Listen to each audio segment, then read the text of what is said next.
This tutorial will walk you through the steps for printing and folding the flipbook using an at-home printer or one that does not automatically print two-sided. You can still manually reload the paper to print it two-sided, but it takes a little extra work. First, we'll select only the odd-numbered pages. You can do this by holding down the Control or Command button on your keyboard and then selecting the odd-numbered pages.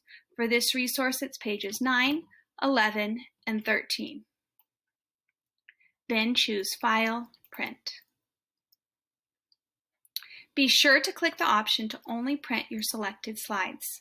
You can double check in the preview bar that you've chosen the right sides.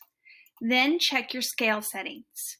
Here you can see that some of the words on the bottom of the page are cut off. So we'll select Scaled Printing and scale it to fill the entire paper. Then choose Print.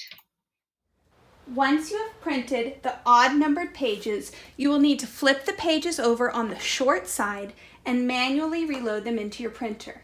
You can see here that the pages will be going upside down into your printer. Now we'll repeat the steps for printing the remaining pages. Select the even-numbered pages.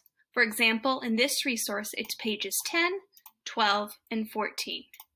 Then select Print. We'll choose the same options as before, printing only the selected slides and scaling it to fill the entire page. Then select Print. Your pages should now be printed on the back of the odd pages. Each computer is different, so this may take some trial and error.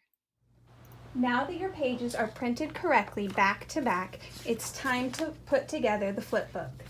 Stack your pages in order with the cover on top. Then stagger the edge of each page so that the headings are showing at the bottom.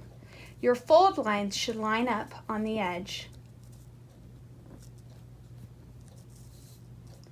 Flip the entire stack of paper over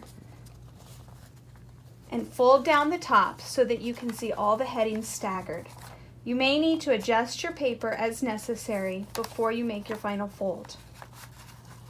Once you are happy with your headings, crease your fold and you are ready to staple your flipbook.